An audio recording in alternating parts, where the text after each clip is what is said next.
Bismillahirrahmanirrahim. Assalamualaikum warahmatullahi wabarakatuh. Perkenalkan, saya Tresna Riani, calon guru penggerak Angkatan 9 Kota Cilegon dari SMP IT Putri Al-Hanif. Pada kesempatan kali ini, saya akan memaparkan aksi nyata modul 1.4 tentang budaya positif. Rancangan kegiatan aksi nyata tentang budaya positif adalah didasari dengan keinginan mengenalkan budaya positif karena kami merasa belum menyeluruhnya pemahaman warga sekolah, terutama rekan sesama guru tentang penerapan konsep-konsep budaya positif, baik di dalam kelas maupun di sekolah. Kami juga masih menemukan tindakan murid yang belum mencerminkan budaya positif. Beberapa guru dalam posisi kontrolnya masih berperan sebagai teman dan pembuat rasa bersalah. Tujuan kegiatan aksi nyata ini adalah meningkatkan pengetahuan dan pemahaman warga sekolah tentang budaya positif. Tolak ukurnya adalah 1. Terlaksananya diseminasi konsep-konsep inti budaya positif. 2. Terselesaikannya permasalahan murid menggunakan segitiga restitusi. 3. Terbentuknya motivasi intrinsik pada diri murid. Dan 4. Tercapainya posisi kontrol seorang guru sebagai seorang manajer. Lini masa tindakan yang akan dilakukan adalah 1. Berkolaborasi dengan rekan sesama CGP yang ada di sekolah. 2. Berkoordinasi dengan kepala sekolah tentang kegiatan diseminasi. 3. Melakukan kegiatan diseminasi untuk sosialisasi budaya positif. 4. Mengadakan refleksi diri dari kegiatan diseminasi penyebaran informasi mengenai budaya positif di kelas atau di sekolah. Dan 5. Membuat keyakinan kelas. Dukungan yang saya butuhkan adalah 1. Kepala sekolah, 2. Rekan sejawat, 3. Murid-murid, 4. Sarana dan prasarana, baik itu ruang kelas, infokus, dan pengeras suara, dan 5. Moral dan material dari sekolah. Assalamualaikum warahmatullahi wabarakatuh. Alhamdulillahirrahmanirrahim. Allahumma sholli ala Muhammad wa ala ali Muhammad. Baik, apa kabarnya Ustazah semua?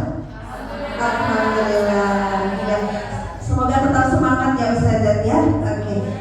Ya, baik, alhamdulillah pada kesempatan ini kita masih diberi kesempatan untuk berkumpul bersama ya Ustazah dalam rangka acara destinasi budaya positif yang akan disampaikan oleh Ustazah Suherlawati SPD, kemudian oleh Ustazah Tresna Riani SPD, dan Ustazah Hasanah Sudisdaningsih SPD. Baik, sebelum acara ini dimulai, kita awali dengan bersama-sama membaca basmalah. Bismillahirrahmanirrahim. Ya, baik, sebelum acara lebih lanjut, acara ini akan diawali dengan pembukaannya akan disampaikan oleh Ustazah Heni Arifah. Kepada beliau kami persilakan. Bismillahirrahmanirrahim. Assalamualaikum warahmatullahi wabarakatuh. Alhamdulillahirabbil alamin. Allahumma sholli ala Muhammad wa ala ali Muhammad. Masya Allah. Barakallahu fiik ya Ustazah. Masih semangat kan Ustazah? Semangat. Yakin kan semangat? Semangat dong. Kita selalu semangat Masya Allah. Ya. Alhamdulillah, puji syukur kehadirat Allah Subhanahu wa Ta'ala. Kenapa Ustazah? Selain tentunya nikmat iman dan nikmat kita berada di sebuah lembaga yang Masya Allah ya, sangat membantu keimanan kita semua ya, nikmat yang kita syukuri. Dan nikmat berikutnya adalah nikmat berada di sebuah lingkungan yang Insya Allah mudah-mudahan ini lingkungan yang positif ya Ustazah. Kegiatan ini kegiatan datang dari 3 teman kita, Masya Allah, dan mudah-mudahan ini menginspirasi teman-teman yang lain ya, ingin daftar nih gitu. Sudah distimulus oleh Bu Wiwi dan Ustazah Ulfa ya. Nanti antri nih, kayaknya sudah ada di pikiran masing-masing nih Ustazah mau daftar CGP.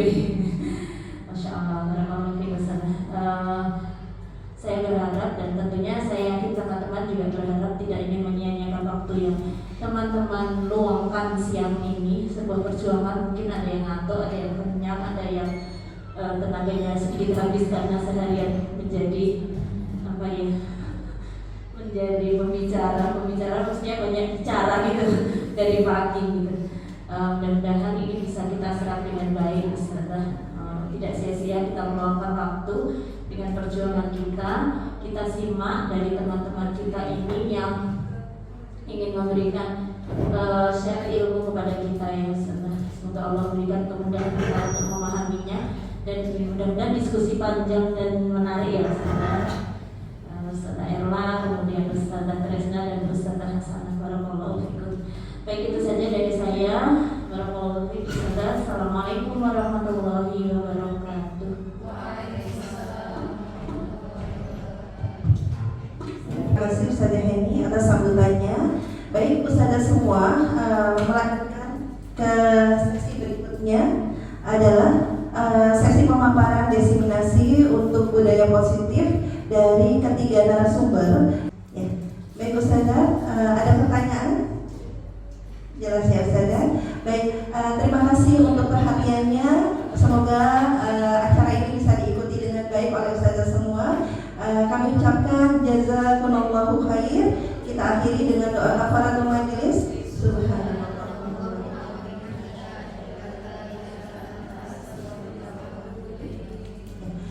Baik, saya akhiri. Wassalamualaikum warahmatullahi wabarakatuh.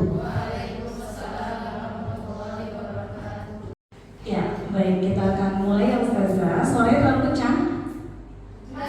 Pas. Oke, baik. Bismillahirrahmanirrahim. Assalamualaikum warahmatullahi wabarakatuh. Masya Allah, Ustazah siang-siang ini gimana keadaannya? Lapar? Sudah kenyang. Makan apa Ustazah? Nasi padang. Tidak usah ditanya lagi ya. Pertanyaan lanjutannya nasi padang dari siapa Ustazah? Tidak usah ya. Iya, baik Ustazah. Saya mohon izin untuk berbagi kebaikan bersama Ustazah semua yang ada di sini. Maka kami masukkan dalam slide ini adalah mau menyebarkan pemahaman Ustazah, menyebarkan pemahaman dan penerapan budaya positif yang mudah-mudahan harapannya bukan hanya kami nih para CGP yang menerapkan budaya positif itu di sekolah kita, tapi bisa bersama-sama kita terapkan kepada murid-murid kita khususnya di SMP IT Putri Al-Hamiyah. Nah, ini slide ini disusun oleh kami bertiga Ustazah CGP Angkatan 9 Kota Cilegon. Statusnya memang masih C ya Ustazah, masih calon guru penggerak. Doakan mudah-mudahan tahun depan C-nya bisa hilang ya Ustazah, jadi menjadi guru penggerak yang sesungguhnya Ustazah. Ada Ustazah Erla, ada saya sendiri, dan ada Ustazah Hasanah. Nah, penerapan atau pemaparan tentang budaya positif kita awali dari latar belakang ini Ustazah. Ini adalah kutipan yang dituliskan ya oleh Stephen. Katanya gini, bila kita ingin membuat kemajuan perlahan, sedikit-sedikit ubahlah sikap atau perilaku Anda. Namun, bila kita ingin memperbaiki cara-cara utama kita, maka kita perlu mengubah kerangka acuan kita. Ubahlah bagaimana Anda melihat dunia, bagaimana Anda berpikir tentang manusia. Ubahlah paradigma Anda, skema pemahaman dan penjelasan aspek-aspek tertentu tentang realitas. Ini yang menjadi dasar atau latar belakang yang kami coba angkat ya Ustazah. Kira-kira dari pemaparannya Stephen ini, perubahan itu menurut Ustazah munculnya dari mana Ustazah? Dari diri sendiri. Oke. Kalau dari diri sendiri berarti kita sepakati ya Ustazah, ketika kita mau berubah, ketika kita mau melakukan sebuah perubahan, maka yang bisa bisa diandalkan memang yang utamanya adalah diri kita sendiri Ustazah. Boleh tidak mengharapkan perubahan itu atau boleh tidak mengharapkan motivasi itu datangnya dari luar Ustazah? Didorong-dorong misalkan sama teman atau didorong-dorong sama kepala sekolah, misalkan ikut CGP. Kalau seperti itu tidak apa-apa atau apa-apa Ustazah? Apa-apa, berarti tidak apa-apa ya Ustazah ya kalau motivasi itu datangnya dari luar. Tidak apa-apa? Tidak apa-apa, boleh? Oke, kita lanjutkan, nanti jawabannya akan terjawab ya mudah-mudahan dari slide-slide-nya. Ini bahasa kita hari ini, insya Allah ada 6 materi secara garis besarnya ya Ustazah. Yang pertama adalah disiplin positif, yang kedua adalah disiplin positif dan nilai kebajikan. Yang kedua kita mau bahas nanti tentang teori motivasi, hukuman, dan penghargaan. Yang ketiga ada keyakinan kelas, keempat ada kebutuhan dasar manusia, yang kelima ada 5 posisi kontrol, dan yang keenam terakhir ada segitiga restitusi. Dari 6 bahasan ini Ustazah, mana yang sudah familiar kita dengar Ustazah? Masya Allah, hukuman dan apresiasi. Ada lagi Ustazah selain yang nomor 2? Kebutuhan dasar manusia.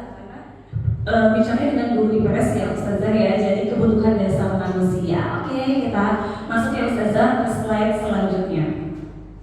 Oke, kita mau melakukan sesuatu Ustazah tentang kegiatan kepalan tangan. Ustazah berpasangan ya, saya minta Ustazah berpasangan berdua ya Ustazah, silakan dipasangkan atau memilih pasangannya.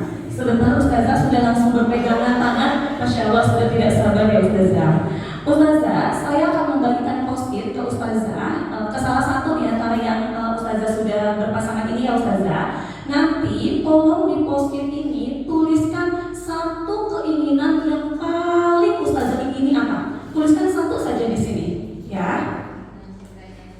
Boleh berkaitan dengan apa? Misalkan kalau saat ini saya pribadi saya ingin saat ini karena sedang haus saya ingin minum, misalkan itu tidak apa-apa. Keinginan yang memang Ustazah ingini sekali, atau misalkan bercita-cita menjadi apa itu juga boleh Ustazah. Silakan dituliskan di post-it ini ya. Satu orang di antara 2 orang yang sudah Ustazah kelompokkan, ya. Tidak Ustazah, harapan diri sendiri Ustazah, harapan Ustazah, harapan ibu, harapan Ustazah, ya. Mau siapa? Ustazah Novel atau Ustazah Yanti?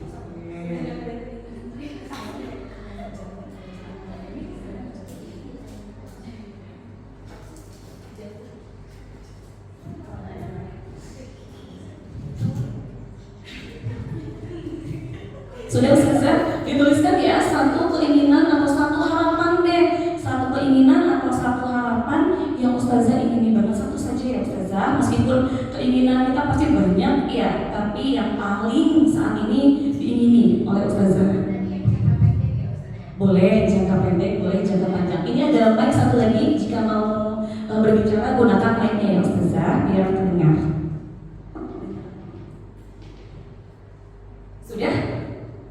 Sudah? Kok kayaknya agak mikir panjang banget ya Ustazah ya? Sudah Ustazah, baik. Oke, jika sudah Ustazah, yang memegang kertas itu boleh kertasnya ditaruh di genggaman tangannya, kemudian dibuat kepalan tangan seperti ini Ustazah. Ustazah silakan diambil, disimpulkan kira-kira dari tangan kanan atau tangan kiri mana kekuatan tangan yang lebih kuat gitu. Kalau misalkan tangan berarti genggam di tangan kanan, kalau sebelah kiri berarti genggam di sebelah kiri Ustazah. Silakan. Sudah Ustazah Alia, Ustazah Fitri sudah, Ustazah Aski sudah, Ustazah Novel dan Ustazah Isfaiza. Panjang seperti Ustazah. Masya Allah, curhat Ustazah. Masya Allah, cerita memang harus panjang ya Ustazah. Ya, oke, spesifik ya. Nah Ustazah, teman yang tidak menuliskan, saya minta, teman yang sudah menuliskan, anggap itu ada kepalan tangan ini adalah sesuatu yang harus Ustazah jaga banget ya Ustazah. Jadi teman yang satunya akan berusaha semaksimal mungkin untuk membuka genggaman tangan Ustazah. Nah, yang membuka genggaman tangan Ustazah nggak mesti dipaksa-paksa Ustazah, boleh dengan cara meraih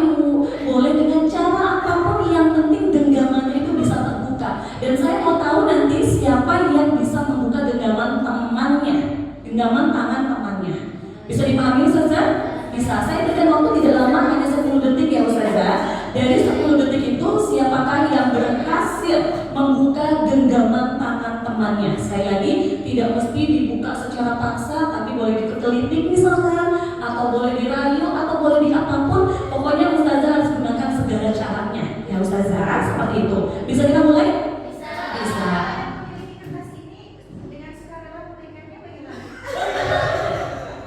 Tapi udah pasrah gitu ya. Silakan Ustazah, silakan.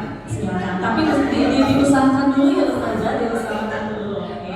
Silakan pilih kekuatan tangan yang paling kuat ya Ustazah. Kita mulai dari sekarang, siap Ustazah ya?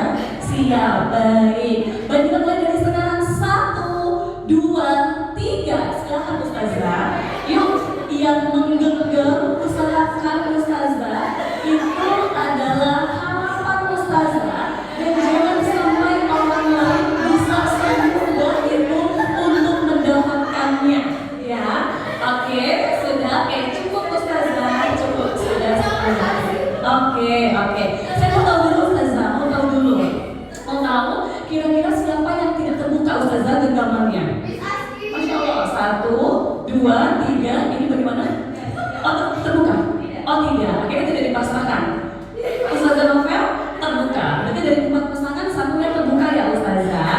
Baik, saya mau tanya dulu ke yang terbuka, boleh ya Ustazah? Gimana? Jadi gimana Ustazah? Oke, saya mau tanya dulu ke Ustazah Novel ya Ustazah. Saya mau tanya dulu ke Ustazah Novel. Ustazah Novel, apa usaha yang dilakukan sama Ustazah Yanti sehingga genggaman itu bisa terbuka Ustazah?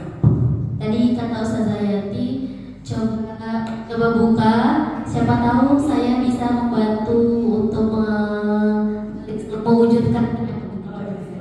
Berarti dengan respon itu Ustazah Novel dengan sukarela membuka ya? Betul. Oh betul, Masya Allah. Oh gitu, kuat tuh ya pendiriannya ya. Berarti saya langsung ke Ustazah Fitri. Yang tadi usahanya luar biasa ya Ustazah ya. Oke, Ustazah Fitri. Oke, saya mau tahu Ustazah, usaha apa yang dilakukan sama Ustazah Syafira untuk membuka genggaman tangan Ustazah Fitri? Awalnya dipaksa, terus setelah dipaksa tidak berhasil, akhirnya Kritikin. Tidak juga. Baik. Pertanyaan lanjutan untuk Ustazah Fitri. Apa yang membuat Ustazah Fitri tidak mau membuka genggaman tangannya Ustazah? belum tentu ketika orang lain tahu itu bisa membantu kita. Masya Allah. Belum tentu ketika orang lain tahu ternyata bantunya tidak bisa membantu kita katanya. Oke, baik, syukran Ustazah Fitri. Oke Ustazah, kita tarik kesimpulannya Ustazah. Kira-kira apa kegiatan ini yang mau saya hubungkan Ustazah dengan materi kita hari ini? Ada yang bisa menarik Ustazah, menarik kesimpulannya Ustazah? Iya Ustazah Erni, silakan. Dari tadi yang setelah kegiatan kepalan tangan itu yang bisa saya simpulkan Ustazah, ini sebenarnya saya langsung mikirin ke anak gitu ya Ustazah. Anak kita itu ternyata mungkin dia kalau dibuat seperti yang Ustazah Yanti lakukan, mereka akan sukarela gitu. Mungkin mereka tidak bisa selalu dipaksa seperti yang dilakukan Ustazah Syafira kepada Ustazah Fitri gitu. Mungkin juga ada anak kita yang mungkin berpikirannya sama seperti Ustazah Fitri. Belum tentu kalau saya paksakan untuk kasih tahu impian saya ke orang, dia bisa bantu saya begitu Ustazah. Baik, Masya Allah ya Ustazah, syukur Ustazah Erni. Tepat ya Ustazah, genggaman yang Ustazah genggam tadi dengan kuat itu adalah tujuan Ustazah. Itu adalah harapan Ustazah ya. Ustazah semua pasti punya harapan, pasti punya cita-cita Ustazah. Dan teman yang mencoba untuk membuka genggamannya itu kita anggap atau kita analogikan sebagai rintangan Ustazah. Ketika mencapai sebuah tujuan itu gak mungkin mulus-mulus aja tuh, tidak Ustazah. Pasti ada rintangan yang akan mampir ke kita. Ya bisa berupa bujukan Ustazah, bisa berupa paksaan untuk kita nggak capai ke tujuannya gitu. Nanti ini akan berkaitan dengan motivasi Ustazah. Motivasi apa yang sebenarnya harus kita munculkan dalam diri murid-murid kita Ustazah di sekolah. Seperti itu ya Ustazah. Semoga membuat tidak ngantuk ya Ustazah. Oke, kita lanjut. Ini materi pertama Ustazah tentang disiplin positif dan nilai-nilai kebajikan universal. Maka sebelum masuk ke materi, saya mau tahu Ustazah, ketika mendengar kata disiplin ya Ustazah, disiplin, belum ke disiplin positif, disiplin dulu. Disiplin apa yang muncul di benak kita Ustazah, di benak Ustazah semua ketika mendengar kata disiplin, apa yang menurut Ustazah disiplin itu tuh apa Ustazah? Silakan ada yang mau berpendapat, mereka sudah siap ya Ustazah Erni ya? Tepat waktu. Oke, berarti disiplin itu berkaitan dengan tepat waktu menurut Ustazah Faiza. Ada lagi? Taat atau patuh pada peraturan yang berlaku. Oke, taat atau patuh terhadap aturan yang berlaku. Ada lagi Ustazah sebelah sini, Ustazah Yani mau mengutarakan Ustazah? Oh sudah semua, oke. Disiplin kaitannya dengan tepat waktu, disiplin kaitannya dengan taat. Oke, apakah bisa disepakati? Sepakat. Baik. Nah, ketika berbicara tentang disiplin itu sendiri, Ustazah, disiplin diri itu harusnya atau baiknya memang menggali potensi kita, potensi dalam diri kita untuk menuju sebuah tujuan. Tujuan apa yang ingin kita capai, ya? Tapi memang dalam budaya kita, disiplin itu kadang berubah ya Ustazah, menjadi sesuatu yang dilakukan seseorang pada orang lain untuk mendapatkan kepatuhan. Jadi kenapa sih harus disiplin? Maka disiplin dikaitkan dengan ketaatan atau kepatuhan tadi gitu. Padahal Ustazah, yang dikatakan disiplin itu sendiri adalah proses belajar Ustazah. Jadi ketika kita berbicara disiplin, maka di situ ada proses belajar, ada proses pembelajaran. Proses pembelajaran untuk apa Ustazah? Untuk kita mengontrol diri kita. Jadi kaitannya disiplin, saya pribadi, kayaknya ini ya Ustazah, ketika berbicara disiplin, maka bentuknya adalah proses pembelajaran untuk mengontrol diri. Maka yang bisa mengatur kedisiplinan itu harusnya harus diri kita sendiri, bukan dulu orang lain Ustazah, seperti itu. Dan bagaimana kita menguasai diri kita untuk memilih tindakan yang mengacu kepada nilai-nilai yang kita hargai. Maka kedisiplinan itu tentu berkaitan dengan nilai-nilai apa nih yang kita hargai dalam diri kita. Jadi sekali lagi, disiplin ini adalah proses pembelajaran Ustazah, pembelajaran bagaimana kita bisa mengontrol diri kita. Nah, murid dapat bertanggung jawab terhadap apa yang dilakukannya karena mereka mendasarkan tindakan mereka pada nilai-nilai kebajikan. Ketika murid melakukan sesuatu, maka dasar mereka untuk melakukan itu adalah nilai-nilai kebajikan universal itu. Gitu ya Ustazah tentang disiplin. Nah, disiplin tadi itu mengacunya kepada motivasi internal Ustazah. Karena tadi disiplin itu kan proses pembelajaran untuk mengontrol diri ya Ustazah. Maka disiplin itu mengacunya kepada motivasi yang motivasi jenisnya adalah internal atau motivasi yang datangnya dari dalam diri kita Ustazah. Gitu. Syarat utama menjadi manusia yang merdeka adalah harus mampu disiplin secara kuat. Disiplin yang dimaksud adalah disiplin diri yang memiliki motivasi internal atau motivasi yang datang dari diri kita. Nah, untuk itu sebagai seorang guru Ustazah, kita semua di sini sama-sama tujuannya adalah untuk murid-murid kita ya Ustazah. Bagaimana kita bisa menumbuhkan motivasi internal dalam murid kita sehingga nantinya akan tumbuh budaya positif. Ketika murid itu sudah mampu diterapkan, disiplinnya itu bukan karena takut sama Ustazah, disiplinnya itu bukan karena pengen dapat hadiah Ustazah, maka disiplin itu sudah muncul dari dalam dirinya. Tapi ketika Ustazah, saya tuh mau disiplin karena saya takut masuk BK, atau Ustazah, saya mau disiplin karena saya takut dipanggil sama wali kelas misalkan, berarti motivasi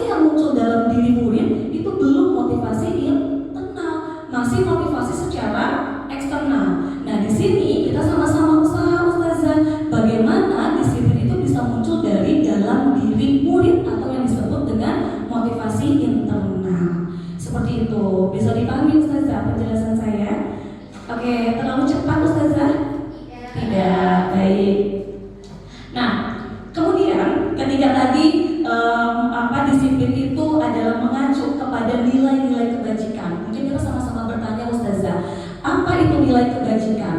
Nah, karena disiplin tadi sebagai kontrol diri, maka Ustazah untuk mencapai sebuah tujuan mulia. Nah, tujuan mulia ini mengacunya kepada nilai atau prinsip yang mulia. Karena kita berbicara tentang kebajikan, Ustazah. Kalau berbicara kebajikan itu pasti di dalamnya sesuatu hal yang baik-baik ya Ustazah.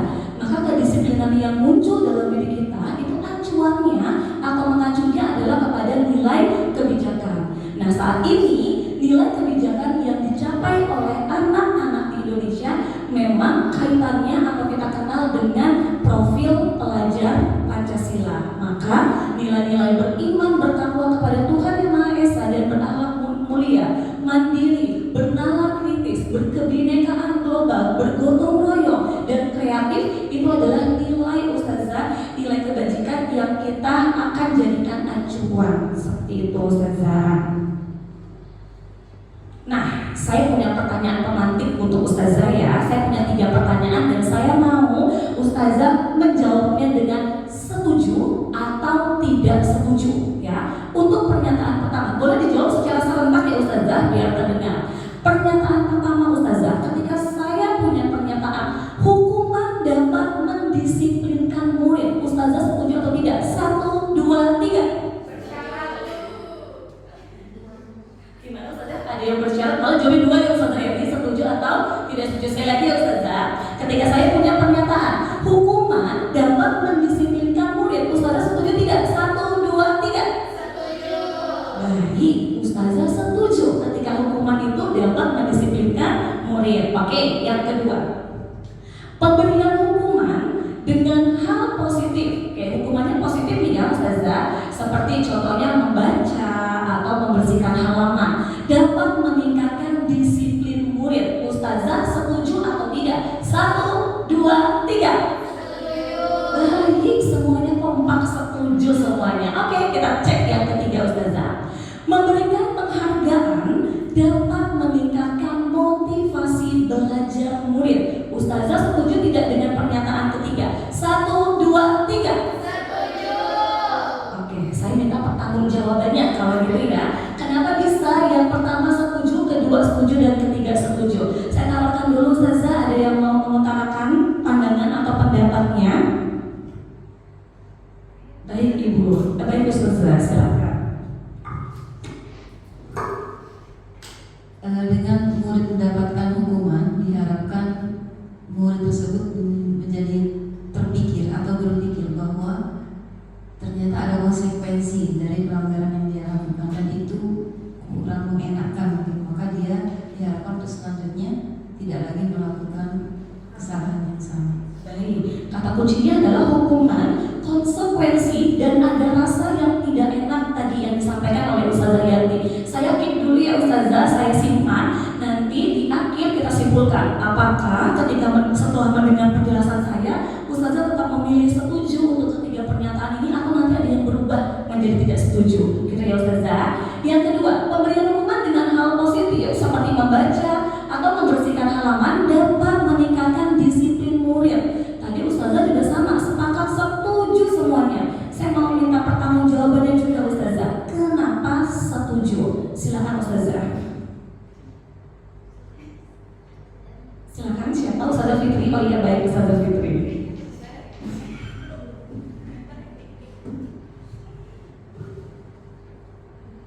Setuju ya Ustazah tadi ya? Setuju. Baik Ustazah. Mungkin pertama di situ pemberian hukuman untuk membaca selain untuk menambah kosakata, memperbaiki komunikasi juga.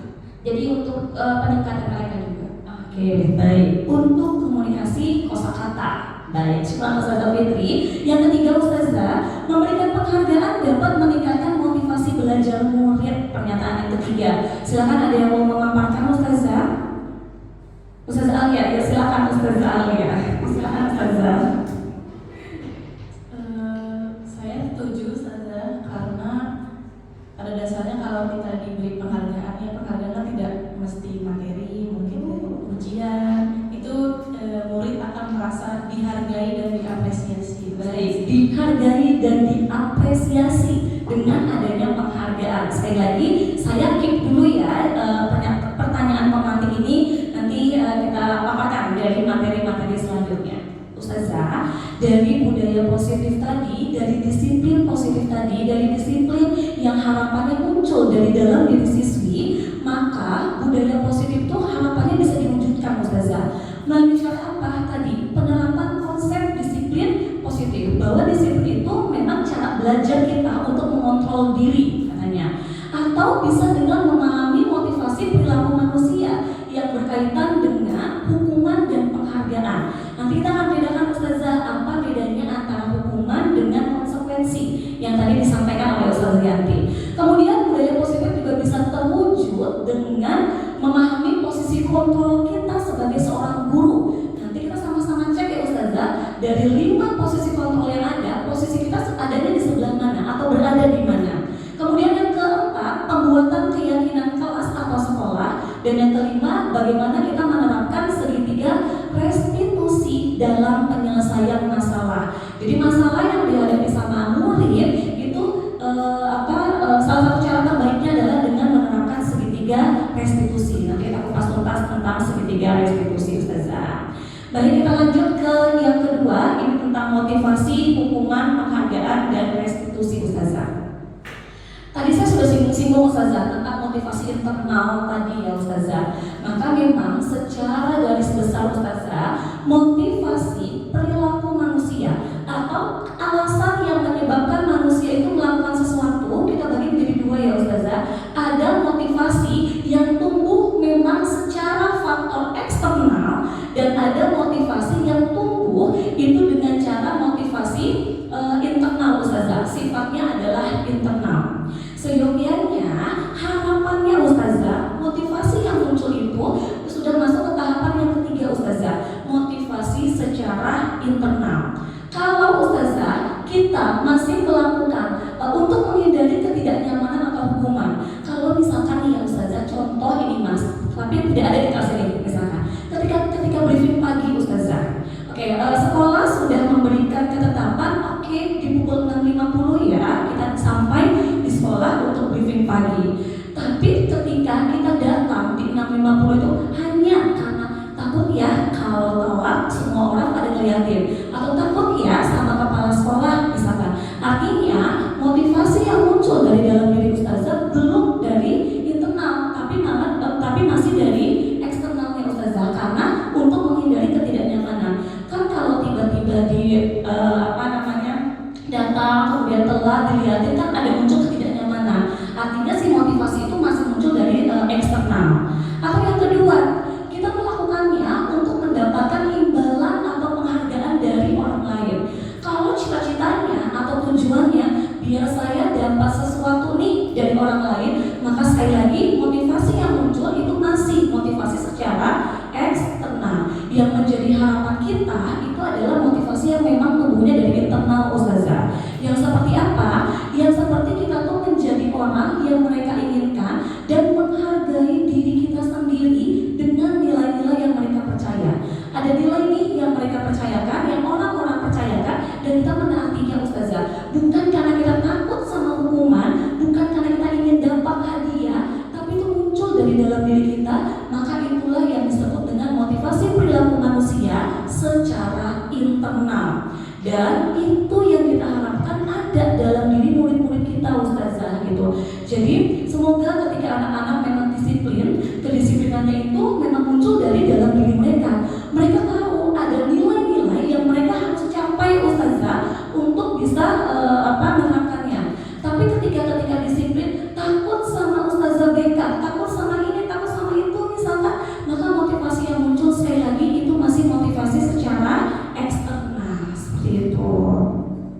Nah, kemudian penerapan disiplin tadi, semoga ini menjawab Ustazah pertanyaan pemantik saya tadi Ustazah. Penerapan disiplin ternyata ketika saya munculkan kata hukuman itu disilang Ustazah. Ketika saya memunculkan kata penghargaan itu juga sama disilang. Karena ketika kita menerapkan sikap atau sifat disiplin itu Ustazah, hukuman itu sifatnya satu arah Ustazah. Sekali lagi, hukuman itu sifatnya adalah satu arah. Kalau saya sebagai seorang guru, kemudian ada fulanah di depan saya, ketika saya bilang, fulanah kamu keluar kelas saja, itu hukuman namanya Ustazah. Karena sifatnya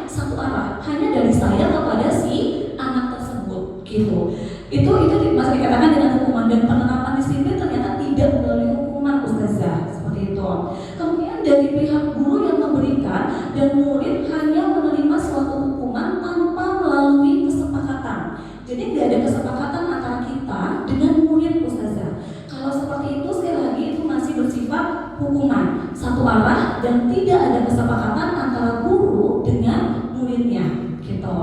Kemudian kalau penghargaan, penjelasannya saat kita berulang kali menjanjikan hadiah kepada anak-anak agar berperilaku bertanggung jawab, atau kepada seorang murid agar mempelajari sesuatu yang baru, atau seorang karyawan agar melakukan pekerjaan yang berkualitas, kita sedang berasumsi kalau mereka itu tidak dapat melakukannya atau mereka tidak memilih untuk melakukannya katanya. Jadi sekali lagi, kenapa penghargaan itu masih masuk ke dalam motivasi eksternal tadi? Karena datangnya memang dari luar ustazah, ya. Kemudian yang penerapan disiplin salah satu caranya bisa dilakukan dengan cara restitusi namanya. Ini adalah proses kolaboratif yang mengajarkan murid untuk mencari solusi. Kalau hukuman tadi satu arah ustazah sifatnya dan tidak ada kesepakatan antara guru dengan murid. Sedangkan kalau kita menerapkan restitusi berarti sifatnya adalah kolaboratif dan fokus kita adalah ke mencari solusinya, bukan bagaimana anak itu mendapatkan hukumannya seperti itu. Dan membantu murid berpikir tentang orang seperti apa yang mereka inginkan dan bagaimana mereka harus memperlakukan orang lain. Jadi kita ngajak murid kita untuk berpikir ya ustazah gitu. Jadi bukan hanya diberikan hukuman, tapi kita sama-sama cari yuk duduk bareng untuk menemukan si solusinya. Seperti itu ya ustazah. Nah, tadi ketika apresiasi tadi yang saya sampaikan, apresiasi itu masih dalam bentuk eksternal. Tapi kalau apresiasi itu sebenarnya menurut ustazah masih boleh tidak kita lakukan? Boleh. Kok bolehnya kencang ya ustazah? Kayak ini, kencang soalnya boleh. Kenapa masih boleh ustazah? Karena anak-anak itu kadang butuh pemicu untuk mereka melangkah dulu di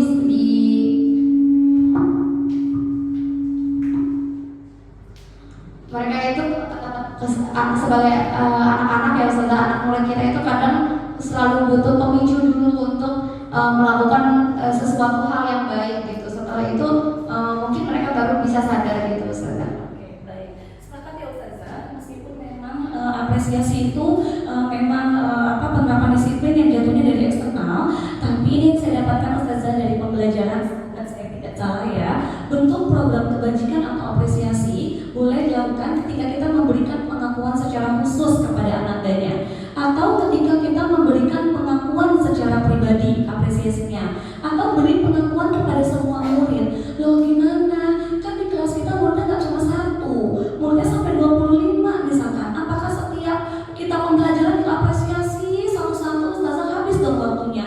Tidak ustazah, tapi bisa secara bergiliran memberikan apresiasinya seperti itu.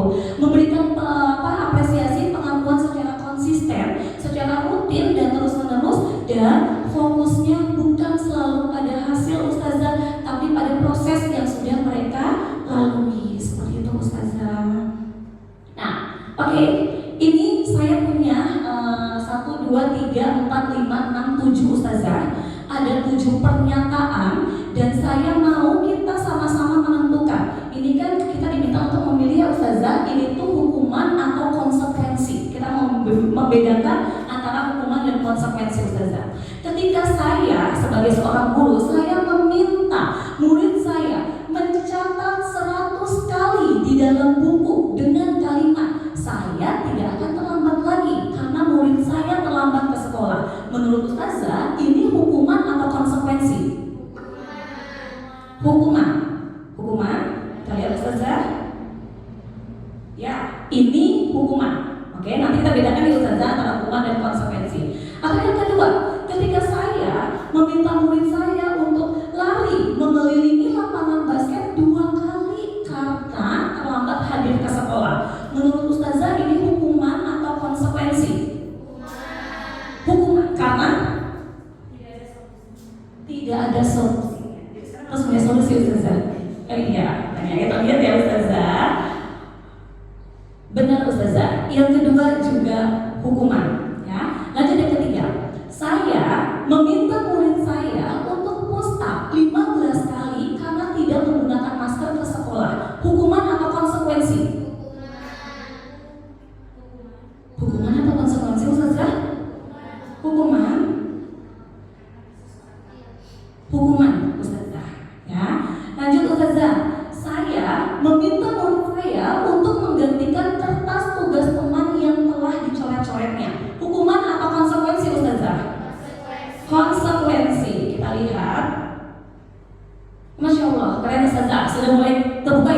bedanya hukuman dengan konsekuensi. Yang kelima, satu, dua, tiga, empat, yang kelima Ustazah, saya meminta murid saya untuk membersihkan tumpahan air di meja tulis karena tersenggol pada saat belajar. Hukuman konsekuensi?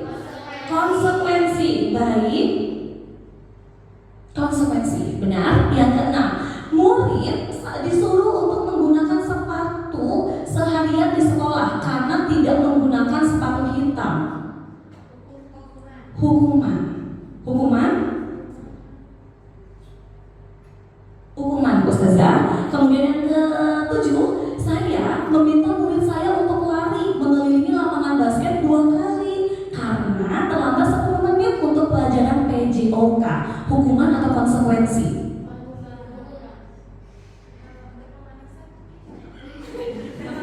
Jadi gimana Ustazah? Hukuman. Oh, kalau Ustazah Win hukuman, Ustazah Alia konsekuensi. Oke, jawaban saya yang ke-7 adalah konsekuensi Ustazah. Gitu. Nanti kita bedakan ya Ustazah. Jadi ketika saya tanya Ustazah, lalu dari 7 pernyataan tadi Ustazah sudah mampu membedakan mana hukuman dan mana konsekuensi. Jadi apa sebenarnya bedanya hukuman dengan konsekuensi Ustazah?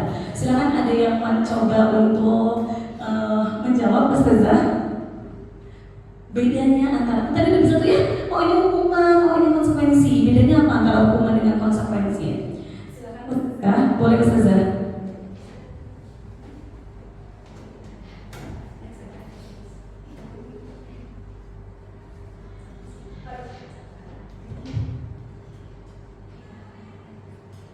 Ustazah, menurut saya perbedaan antara hukuman dan konsekuensi, hukuman itu cenderung hanya untuk memberatkan murid gitu ya Ustazah. Tapi kalau konsekuensi bentuknya menumbuhkan tanggung jawab, kesadaran berpikir dari murid tersebut Ustazah. Baik, hukuman itu untuk memberatkan murid dan konsekuensi untuk menumbuhkan tanggung jawab Ustazah. Saya juga sepakat dan saya percaya Ustazah, kita di sini sudah tidak memberikan hukuman kepada murid-murid kita. Saya percaya itu dan saya menyatakan itu Ustazah dalam beberapa tugas atau dalam ketika saya diskusi dengan teman-teman CGP, saya menyatakan iya di sekolah memang sudah tidak menggunakan hukuman untuk mendisiplinkan tadi ya Ustazah. Kita lanjut. Ini perbedaan secara gamblangnya Ustazah.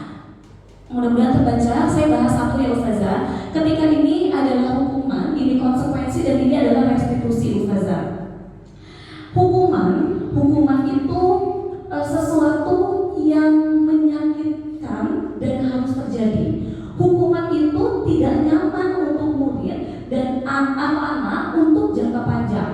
Hukuman itu korban untuk mendapatkan keadilan. Hukuman itu murid atau anak menjadi tersakiti. Tadi yang disampaikan oleh Ustazah Emi benar.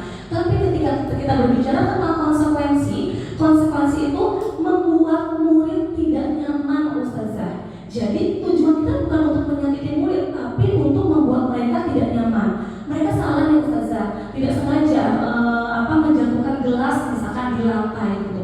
Ketika kita meminta murid tersebut untuk membereskan atau untuk mengelap gitu, itu jelas bukan hukuman. Karena kita tidak menyakiti, kita hanya meminta mereka, kita hanya meminta mereka untuk membuat mereka tidak nyaman Ustazah, tidak nyaman dan mereka melakukannya. Tapi ketika kita berbicara restitusi, maka murid atau anak itu akan mendapatkan penguatan. Itu salah satu pembeda antara hukuman, kemudian konsekuensi dan restitusi. Hukuman itu membuat anak sakit, membuat murid merasa tersakiti.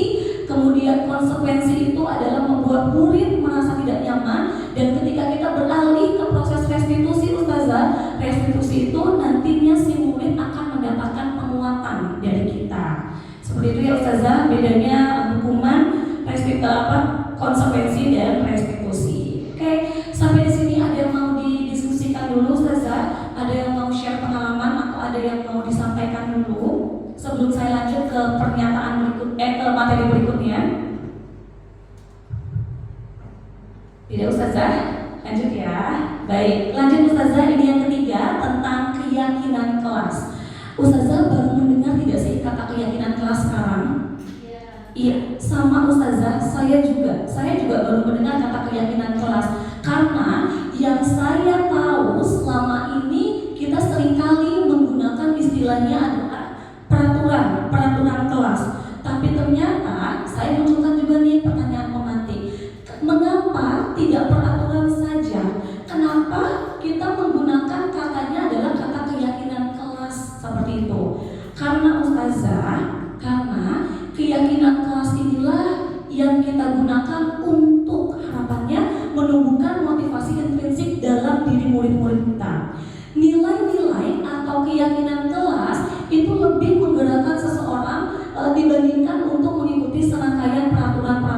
Jadi keyakinan kelas ini memang rujukannya atau tujuannya adalah nanti ke nilai-nilai yang diyakini seperti itu.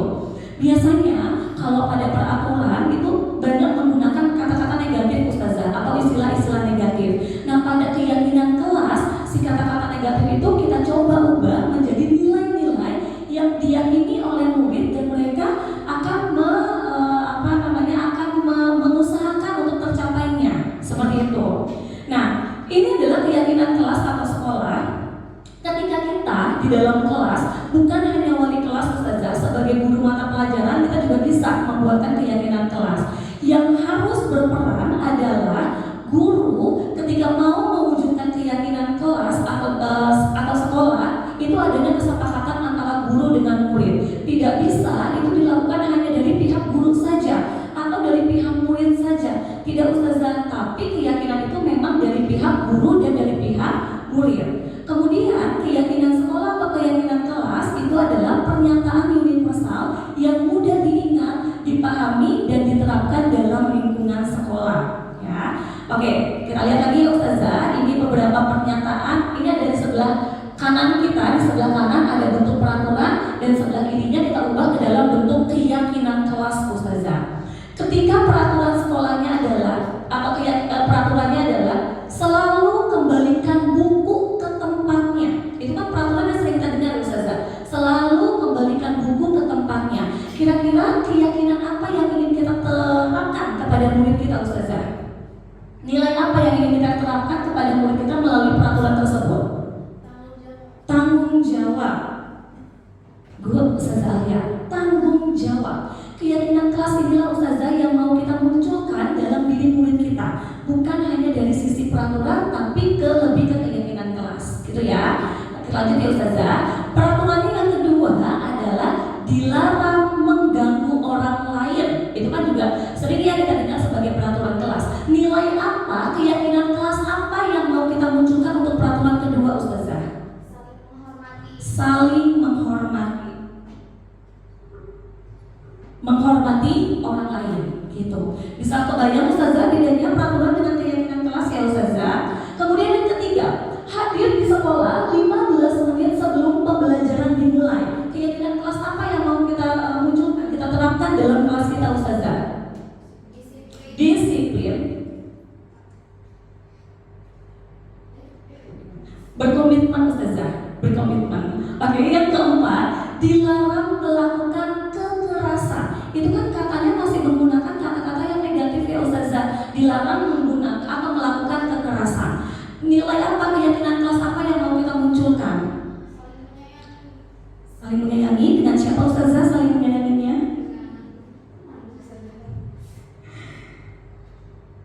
Menghormati, saling menyayangi kepada orang lain. Oke. Dilarang menggunakan narkoba Ustazah. Keyakinan kelas apa yang mau kita munculkan di sini?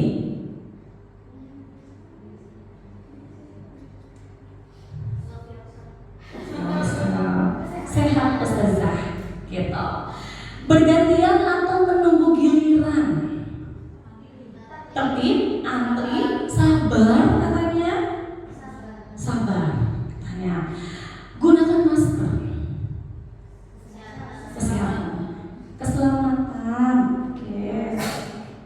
Ya, kesehatan, keselamatan. Terakhir Ustazah, jangan berlari di kelas atau di koridor. Keselamatan, ada lagi? Tertib, keamanan, keselamatan. Gitu Ustazah ya, itu yang mau kita coba buatkan Ustazah tentang keyakinan kelas, nilai-nilai yang mau kita terapkan dalam diri murid-murid kita. Lanjut ya Ustazah, tentang kebutuhan dasar manusia Ustazah. Ini tentang kebutuhan dasar manusia. Ketika saya berbicara kebutuhan dasar manusia, saya mau Ustazah menyebutkan satu yang menjadi kebutuhan dasar Ustazah sebagai manusia. Misalkan, oh saya itu butuh kesenangan, misalkan, boleh. Ustazah butuh? Healing katanya Ustazah, saya juga butuh healing. Ustazah butuh? Butuh tidur, oke. Ustazah butuh? Makan, Ustazah butuh? Tidur, Ustazah butuh? Istirahat, Ustazah butuh? Uang, ibu tuh sih butuh. Ya oke, uang? Ustazah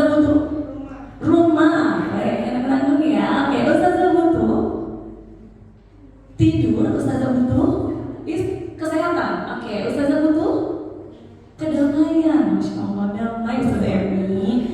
Ustazah butuh pakaian. Oke, kita lihat ya Ustazah, apakah Ustazah yang Ustazah sebutkan tadi masuk ke kebutuhan dasar manusia Ustazah? Ada 5 Ustazah yang menjadi dasar kebutuhan manusia atau kebutuhan dasar manusia. Yang pertama, kebutuhan bertahan hidup. Bagaimana seorang manusia itu memang selalu untuk mempertahankan hidupnya ya Ustazah, dengan apa? Dengan istirahat tadi, dengan makan tadi, itu kan salah satu cara untuk bertahan hidup. Gimana Ustazah ini? Atau dengan penguasaan Ustazah. Penguasaan ini adalah kebutuhan dasar bagaimana seorang manusia itu butuh untuk diakui Ustazah. Berarti murid kita juga seperti itu di kelas. Ketika kebutuhan dasar penguasaan itu, mereka ingin dihargai Ustazah keberadaannya di dalam kelas. Jadi fokus kita memang bukan hanya ke anak yang itu aja yang memang terlihat aktif, tapi semua murid di dalam kelas itu butuh untuk dihargai keberadaannya.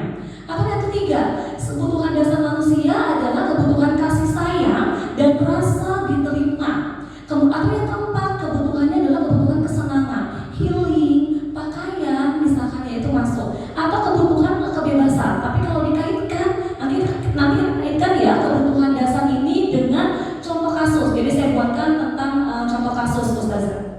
Nah, kemudian yang mau ditekankan ini juga yang saya dapatkan Ustazah, ketika ada murid kita yang kita anggap kurang berdisiplin Ustazah, maka jangan dulu menjudge kalau mereka adalah anak yang nakal. Jangan dulu dijudge kalau mereka adalah anak yang bandel dan tidak mau nurut Ustazah. Karena ketika ada seseorang yang memang melakukan pelanggaran karena ada beberapa kebutuhan atau ada kebutuhan dasar yang memang tidak terpenuhi Ustazah. Nanti kita masuk ya ke contoh kasus. Sekali lagi, ketika ada murid yang kita jumpai melakukan pelanggaran Ustazah, tolong jangan dijudge dulu kalau dia adalah anak yang nakal, anak yang bandel, tapi ternyata ada kebutuhan dasar yang memang belum terpenuhi dalam diri murid itu Ustazah. Itu ya. Kemudian ini adalah contoh kasusnya. Ini adalah contoh kasusnya Ustazah. Dinda, seorang anak kelas 3 SD. Begitu tiba di rumah sepulang dari sekolah, dia menangis dan mengadu kepada ibunya bahwa dia tidak suka pada Ibu Rani, gurunya. Katanya, menurut kita ya Ustazah, kebutuhan apa yang berusaha dipenuhi oleh Dinda jika jawabannya seperti ini? Jadi ada percakapan Dinda dengan ibunya.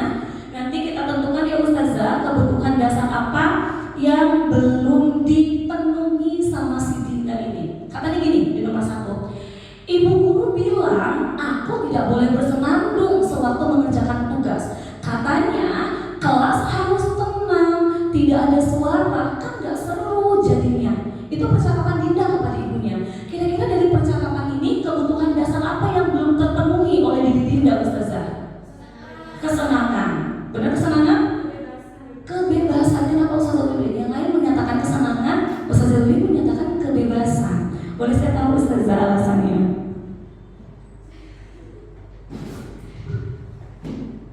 Karena ini berkaitan dengan kebebasan siswi di dalam kelas ya Ustazah, dia harus nyaman gitu. Oh, dia harus nyaman. Dia bebas Ustazah.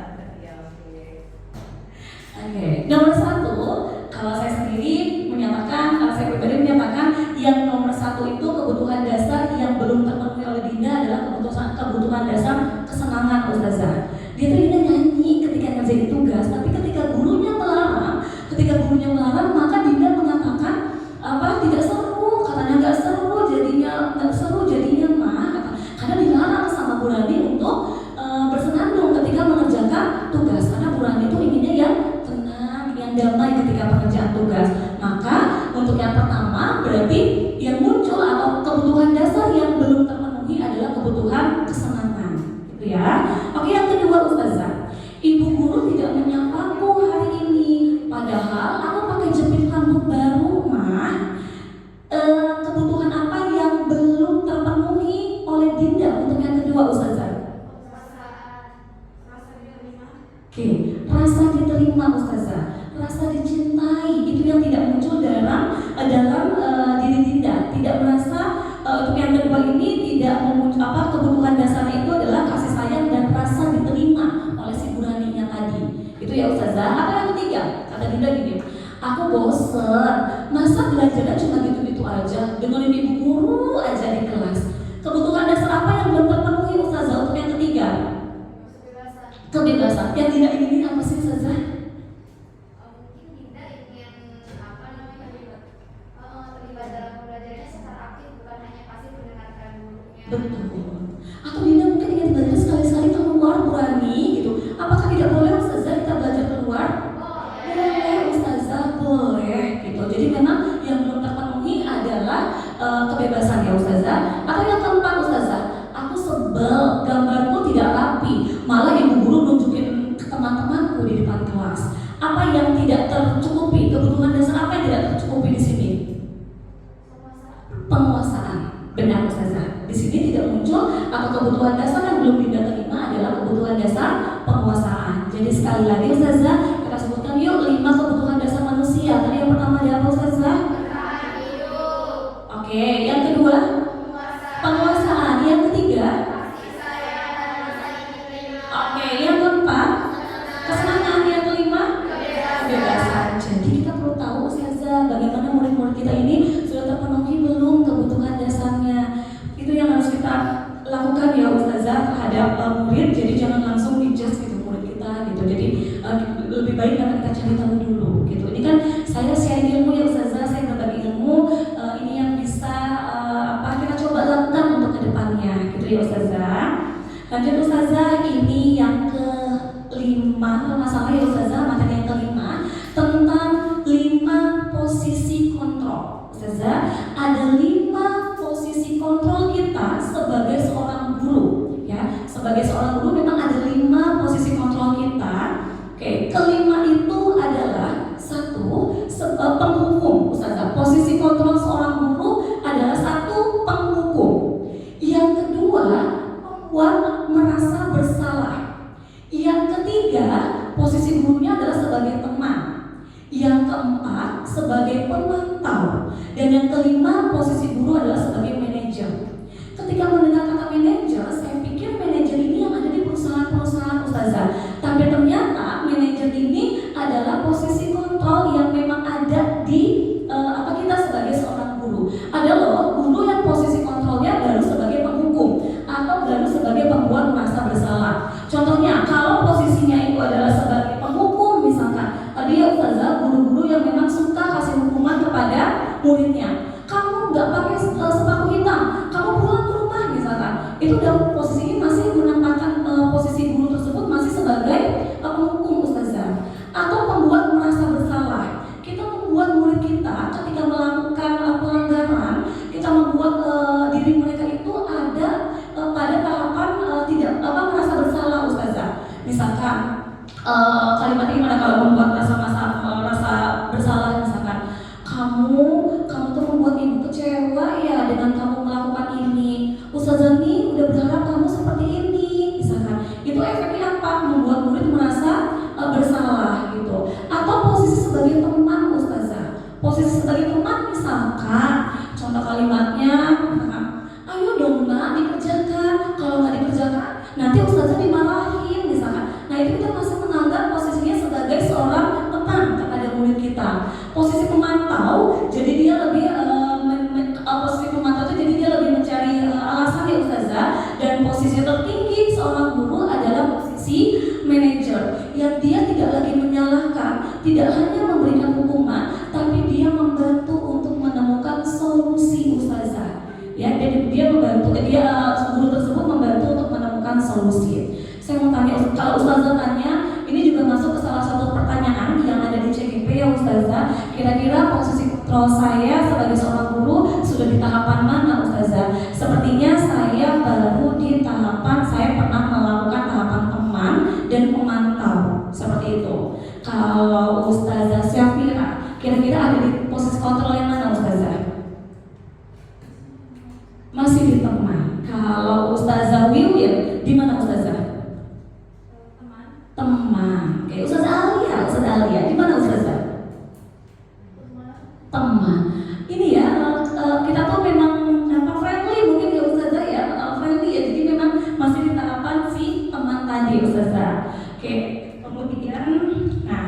Tadi ya, ada di mana posisi kontrol kita sebagai seorang guru. Lagi Ustazah, saya punya pernyataan. Kira-kira kalau ada pernyataan ini, di mana posisi guru itu yang siapa yang mengatakan? Ada di mana posisi kontrol seorang gurunya? Kalau saya mengatakan saya kecewa sekali dengan kamu. Saya guru, saya menyatakan seperti itu ke murid saya.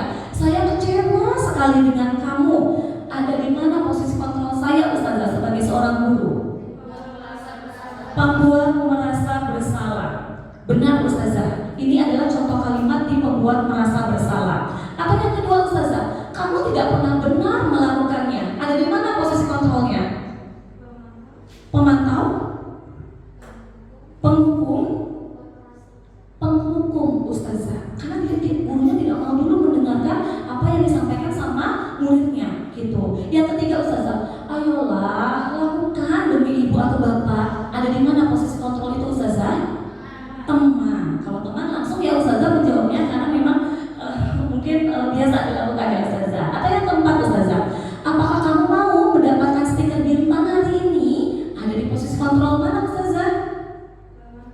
Pemantau. Benar Ustazah.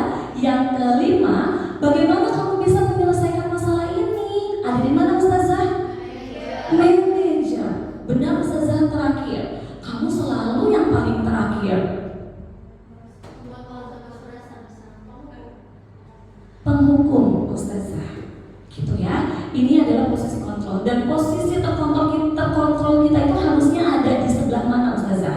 Di tahapan yang mana? Dari 5 posisi itu sebaiknya seorang guru ada di tahapan yang mana Ustazah? Manajer. Sulit? Sepertinya sulit. Tapi ketika sulit, apakah kita tidak bisa Ustazah? Bisa Ustazah, bisa. Belajar, kita belajar sama-sama Ustazah biar dari yang tadinya teman naik ke Ustazah ke pemantau atau naik lagi menjadi seorang guru yang memiliki posisi kontrol manajer Ustazah. Saya contohkan ya Ustazah satu saja untuk yang posisi penghukum, pembuat rasa bersalah, teman, pemantau, dan manajer. Ketika guru berkata, kalau kamu tidak melakukannya, awas ya rasakan. Itu masih dalam tahapan posisi guru sebagai seorang penghukum Ustazah gitu. Ketika guru itu masuk ke bagian pembuat rasa bersalah, kamu seharusnya sudah tahu ibu lelah sekali melakukannya, ibu stres katanya gitu. Dia mau menyatakan, dia mau ibunya ini, gurunya ini mau membuat muridnya merasa bersalah dengan apa yang dilakukannya. Ketika ia ada di posisi teman, ayolah lakukan demi ibu. Masa kamu tidak mau? Ingat tidak ibu pernah bantu. Itu kalimat-kalimat yang biasa diucapkan di posisi kontrol sebagai teman. Posisi kontrol sebagai pemantau. Apa peraturannya? Jadi kita kembalikan lagi Ustazah ke murid tersebut. Dan sebagai manajer, apa yang kita yakini? Apa yang bisa kau kerjakan untuk memperbaiki masalah ini? Lagi-lagi Ustazah, posisi manajer memang mencari solusi Ustazah, mencari nilai-nilai yang memang harus diterapkan dalam diri murid kita. Seperti itu. Jadi, posisi kontrol terbaik yang harus digunakan oleh seorang guru terhadap muridnya adalah posisi sebagai manajer Ustazah. Guru berbuat sesuatu bersama murid, mempersilahkan murid mempertanggungjawabkan perilakunya dan mendukung murid untuk menemukan solusi. Jadi kita menggiring murid nih untuk menemukan solusinya. Atau posisi manajer ini mengacu kepada restitusi yang bisa menjadikan murid sebagai manajer bagi dirinya sendiri sehingga tercipta identitas positif dalam diri murid. Seperti itu Ustazah, terbayang apa yang mau kita lakukan nanti Ustazah? Insya Allah bisa kita lakukan bersama-sama ya Ustazah. Insya Allah. Baik. Ini yang terakhir Ustazah. Semoga masih semangat mendengarkan saya di depan ya Ustazah tentang segitiga restitusi. Kalau tadi saya diskusi dengan Ustazah Erla, dengan Ustazah Hasanah, sebenarnya yang kami praktikkan di segitiga restitusi ini lebih ke ketika kita menghadapi permasalahan yang dihadapi dengan anak ya Ustazah gitu. Jadi ketika kita mengalami atau menghadapkan anak anak yang bermasalah, maka penggunaan segitiga restitusi inilah yang baiknya itu kita terapkan Ustazah, seperti itu. Restitusi itu adalah proses kolaboratif untuk mengajarkan murid mencari solusi. Sekali lagi Ustazah, ketika kita berbicara restitusi, maka tujuan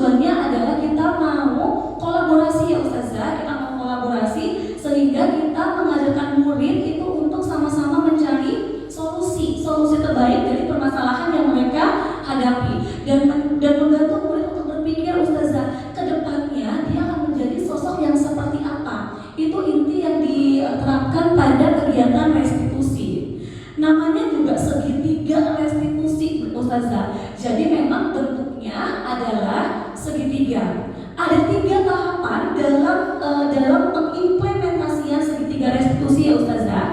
Yang pertama adalah menstabilkan identitas. Yang harus kita lakukan adalah kita stabilkan dulu identitas murid kita Ustazah. Setiap orang pernah melakukan kesalahan dan kamu bukan satu-satunya yang melakukan kesalahan. Jadi ketika murid melakukan kesalahan, sekali lagi Ustazah, kita stabilkan dulu identitas murid kita. Dengan cara apa? Contoh kalimat yang bisa digunakan, iya nak, setiap orang pasti melakukan kesalahan. Ustazah paham misalkan. Itu dengan cara itu kita mencoba untuk menstabilkan identitasnya mereka ya Ustazah. Seperti itu. Kemudian yang kedua, kita validasi Ustazah kebutuhan merekanya. Jadi dari menstabilkan identitas, kita validasi kebutuhan. Kamu tentu punya alasan mengapa melakukan itu. Jadi ditanya Ustazah ketika melakukan pelanggaran atau sesuatu hal yang tidak baik atau murid yang bersalah, kita tanya dulu. Pasti dia punya alasan Ustazah melakukan itu semua, dan itu ada pada tahapan validasi kebutuhan. Dan yang ketiga, kita menanyakan keyakinan. Nilai-nilai apa yang sudah kita sepakati, dan ini ada pada tahapan terakhir Ustazah. Jadi segitiga restitusi kita mulai dari menstabilkan identitas, validasi kebutuhan, dan yang ketiga adalah dari sisi menanyakan keyakinannya, gitu ya. Nah ini penjelasannya Ustazah. Menstabilkan identitas ini berarti kita prinsip yang dimunculkan adalah bagaimana membuat kesalahan itu adalah menjadi proses pembelajaran. Jadi kesalahan itu bukan semata-mata salah, tidak Ustazah, tapi kesalahan itu kita jadikan sebagai proses dari pembelajaran, menggeser identitas gagal ke identitas sukses. Ketika anak melakukan kesalahan Ustazah, ketika murid melakukan kesalahan, maka ada identitas gagal yang melekat dalam diri dia. Maka kita geser Ustazah dari murid yang gagal itu menjadi murid yang sukses melalui tahapan apa? Melalui tahapan menstabilkan identitas. Atau yang kedua Ustazah, tahapan kedua adalah memvalidasi tindakan yang salah. Murid itu salah nih, sudah bermasalah katanya. Nah, berdasarkan prinsip ini, setiap perilaku adalah upaya manusia untuk memenuhi kebutuhan dasar. Balik lagi Ustazah ke 5 kebutuhan dasar tadi. Ketika memang ada kebutuhan dasar yang tidak terpenuhi, memang pengaruhnya adalah ke pelanggaran tadi Ustazah. Salah satu pengaruhnya. Pemikiran guru akan bergeser dari stimulus respon menjadi proaktif dan mengenali dan mengakui kebutuhan murid untuk memperbaiki hubungannya dengan murid. Dan tahapan yang ketiga ini adalah menanyakan keyakinan. Jadi murid diberikan pertanyaan-pertanyaan bermakna untuk memunculkan motivasi intrinsiknya. Pertanyaan yang kita ajukan adalah pertanyaan-pertanyaan yang memunculkan motivasi intrinsiknya dan mengaitkan ya Ustazah, tadi kita sudah mempelajari keyakinan dan mengaitkan keyakinan dengan tindakan yang salah. Ada tindakan yang salah, kita kaitkan dengan keyakinan yang sudah kita sepakati. Seperti itu Ustazah. Saya punya contoh video Ustazah. Ini video yang sudah saya coba terapkan segitiga restitusi kepada salah seorang murid kita Ustazah. Kita simak sebentar ya Ustazah untuk videonya.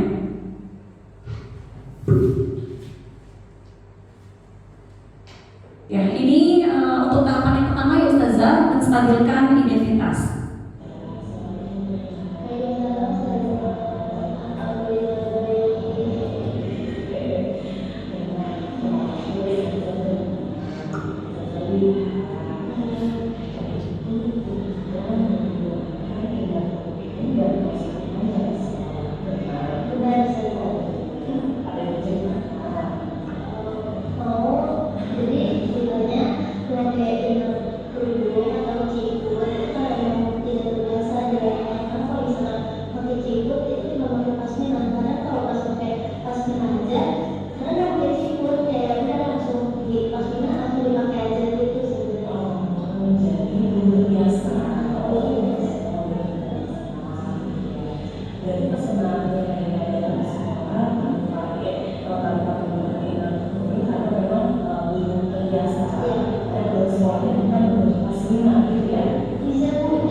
ketika kita ada rasa emosi, tapi masya Allah mereka tetap menjaga awalnya sekarang di seperti tadi yang baik bisa saya pakai alasan seperti itu saja. Jadi saya sebagai imam itu sekolah itu menggunakan rasa mereka merasakan positif ya.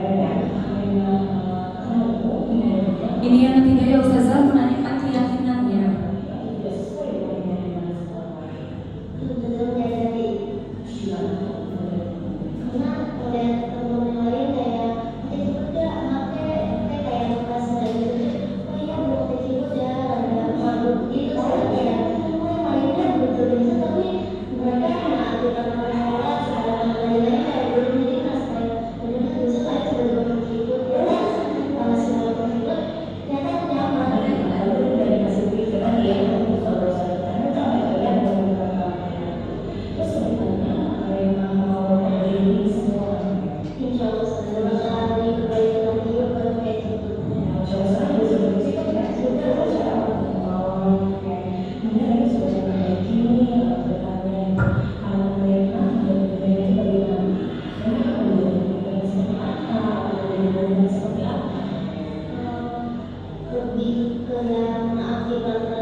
Itu contohnya Ustazah, saya coba untuk menerapkan segitiga restitusi tadi ya Ustazah kepada memang murid yang kita atau yang saya anggap kemarin itu tidak menaati ya Ustazah, tidak menyepakati keyakinan yang sudah kita lakukan, jadi yang sudah kita tetapkan. Jadi memang saya stabilkan dulu, saya ajak ngobrol, kemudian saya tanyakan alasannya apa, dan sampai pada bagian akhir ketika saya tanyakan apa keyakinan yang memang dilanggar di sini atau keyakinan apa yang harus ditaati di sini atau ingin menjadi seperti apa, dan itu memang obrolannya mengalir begitu saja Ustazah itu. Jadi insya Allah itu adalah tahapan yang bisa kita lakukan ketika kita menghadapi atau menemui murid yang memiliki masalah gitu Ustazah. Baik Ustazah, sepertinya materi dari saya seperti itu Ustazah. 6 materi sudah saya coba untuk sampaikan. Sekali lagi Ustazah, saya di sini bukan untuk menggurui, tidak Ustazah, tapi ini adalah hasil belajar saya, dan semoga lagi Ustazah bukan tugas saya saja, bukan tugas Ustazah Ella saja atau Ustazah Hasanah saja, tapi tugas kita semua Ustazah. Kita berdiri di sini tujuannya satu ya Ustazah, murid. Jadi tujuan yang kita capai memang semuanya muaranya adalah ke murid Ustazah. Itu kan kalau melihat mereka baik, solihah, insya Allah kita juga menjadi senang ya Ustazah, seperti itu. Baik, sampai di sini ada yang mau disampaikan Ustazah tentang pertanyaan atau tentang pendapat yang Ustazah mau sampaikan? Silakan Ustazah, waktunya saya berikan.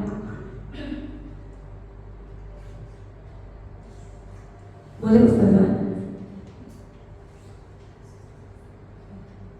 Baiklah, syukur Ustazah. Ini pertanyaannya agak biasa aja. Oke, pertanyaan saya adalah bagaimana menumbuhkan motivasi intrinsik untuk siswi ya Ustazah. Memang banyak teori tentang ini, tapi saya mau dengar dari Ustazah Tresna bagaimana. Syukur Ustazah.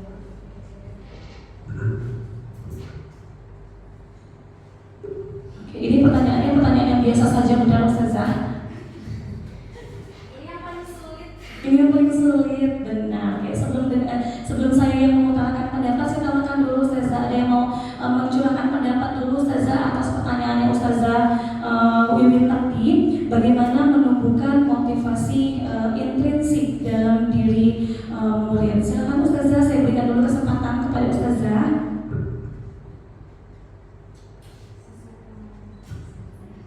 Iya, boleh sesuai pengalaman katanya Ustazah.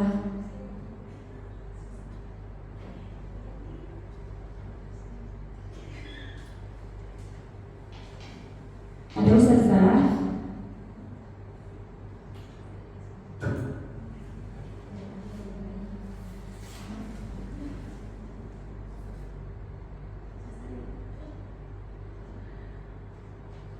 tadi Ustazah? Tidak? Oke, balik lagi Ustazah tadi ke motivasi internal ya Ustazah, tentang motivasi yang memang tumbuh dalam diri murid Ustazah untuk menumbuhkan apa sih nilai-nilai tadi ya, nilai-nilai kebajikannya gitu Ustazah. Selama ini memang mungkin yang kita lakukan, kita coba ya Ustazah untuk usaha menumbuhkan motivasi eksternal dengan cara apa Ustazah? Memberikan penghargaan. Hukuman? Oh, nilai minus. Oke. Terus kalau motivasi intrinsik, bagaimana cara kita Ustazah untuk menumbuhkannya? Kita paksakah mereka? Tidak Ustazah. Tapi dengan apa? Saya sendiri mungkin ya Ustazah kalau akan mencoba untuk menumbuhkan itu dengan meyakinkan mereka Ustazah ada nilai-nilai kebajikan yang memang lebih dari sekedar peraturan yang harus mereka taati Ustazah. Nilai-nilai itu bukan hanya berlaku di sekolah kita Ustazah, tapi ketika mereka nanti besar nanti, maka nilai-nilai itulah yang mereka akan pegang ya Ustazah, nilai-nilai kebajikan seperti itu. Kalau misalkan apakah saya tidak memberikan mereka apresiasi, saya sendiri masih sebenarnya Ustazah di kelas, dan yang saya rasakan memang ketika saya di kelas itu memberikan poin Ustazah di bahasa Indonesia. Pokoknya kalau aktif di pembelajaran Ustazah akan berikan poin gitu. Akibatnya apa Ustazah? Akibatnya ketika saya tidak lagi memberikan poin, yang mereka tagih adalah poin Ustazah. Ini adalah pengalaman pribadi Ustazah yang saya dapatkan baru beberapa minggu ini. Dan ini sejalan dengan pembelajaran di modul 1.4 ini. Salah satunya adalah tentang penumbuhan motivasi intrinsik tadi Ustazah. Jadi dari saya, apakah motivasi internal itu masih dilakukan? Saya coba masih Ustazah. Tapi akibatnya memang itu yang saya rasakan secara pribadi Ustazah. Ketika saya bertanya nih, misalkan bertanya, atau ketika saya minta murid saya untuk menjawab pertanyaan saya, yang mereka tanya Ustazah dapat poin tidak? Itu benar-benar saya rasakan Ustazah di kelas itu. Oke, berarti selama ini yang mereka rasakan gitu, yang mereka ingini adalah si poin tadi gitu, si apresiasi dari saya. Saya coba kurangi itu semua Ustazah. Oke, tidak Ustazah berikan poin. Saya coba nih Ustazah, apakah mereka akan respon saya ketika di kelas? Apakah mereka tetap aktif, tetap merespon teman-temannya, dan tetap Ustazah alhamdulillah. Dengan cara apa? Dengan cara pelan-pelan Ustazah saya yakini bahwa yang dikejar itu bukan poinnya tapi ada nilai lain yang mereka harus dapati dari hanya sekedar poin seperti itu. Mungkin itu Ustazah cara saya berbagi di dalam kelas untuk menumbuhkan si motivasi intrinsik itu Ustazah. Apa Ustazah? Ada lagi atau bisa kita cukupkan Ustazah, karena ada refleksi yang harus Ustazah isi setelah ini ya Ustazah. Saya mau izin disiapkan gadget atau handphonenya masing-masing. Silakan bisa diketik langsung di gadgetnya Ustazah. Saya berikan pertanyaan ya Ustazah dari apa yang sudah kita lakukan hari ini di grup ya Ustazah.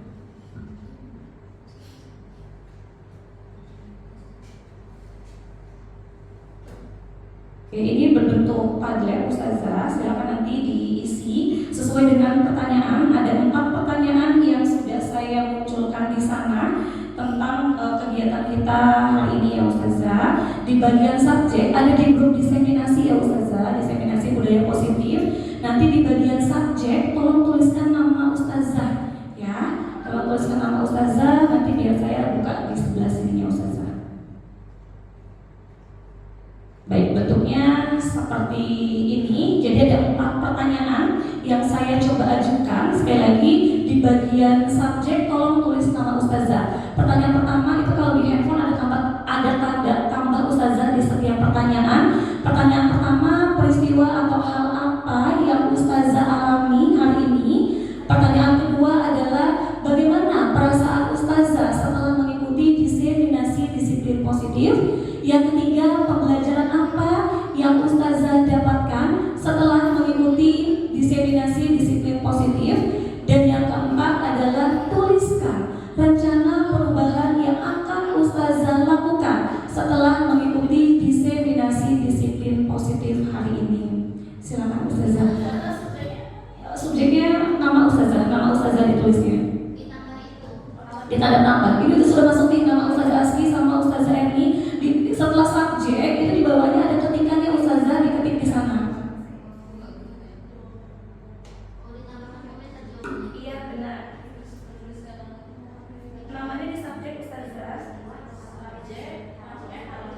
Iya, namanya di subjek. Namanya di subjek, terus di bawahnya kan ada tuliskan sesuatu ya Ustazah. Nah, tuliskan atau jawab setiap pertanyaan saya di sana. Jadi subjeknya adalah nama Ustazah, kemudian di bawahnya dituliskan apa yang Ustazah rasakan ya Ustazah, apa yang Ustazah alami untuk pertanyaan pertama.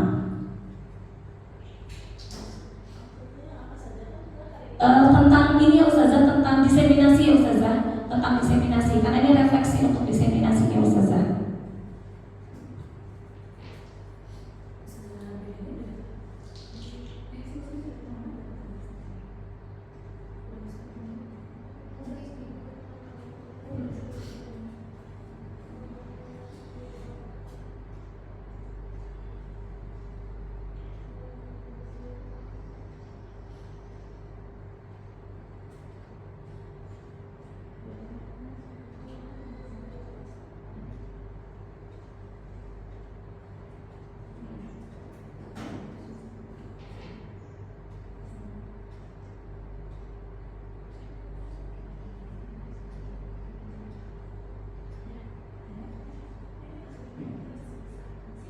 Ustazah jangan lupa di bagian subjek tulis nama ya Ustazah. Kalau tidak ditulis nama nanti tertulisnya anonimus katanya.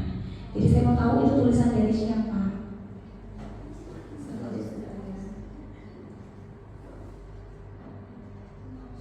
Sekali lagi pertanyaan pertama itu kaitannya dengan diseminasi ya Ustazah. Peristiwa apa yang Ustazah alami kaitannya dengan diseminasi.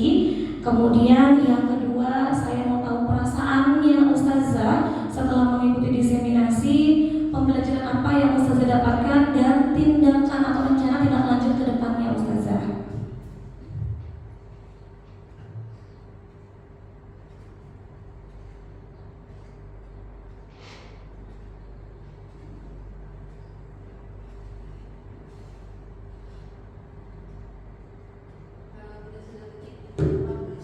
Iya Bu, publish benar.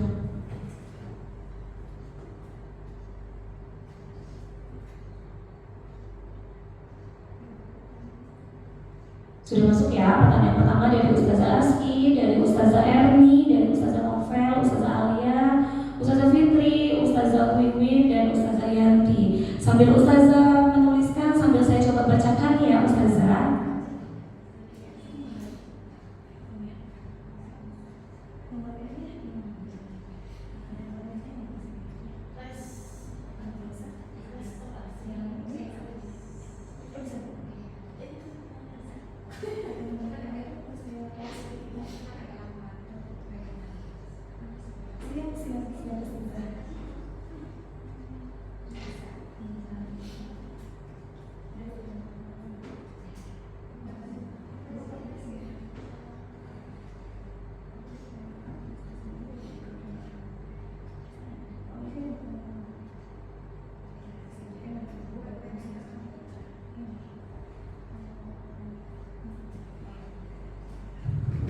Sambil saya coba bacakan ya Ustazah, apa yang sudah Ustazah tuliskan di refleksi pada siang hari ini.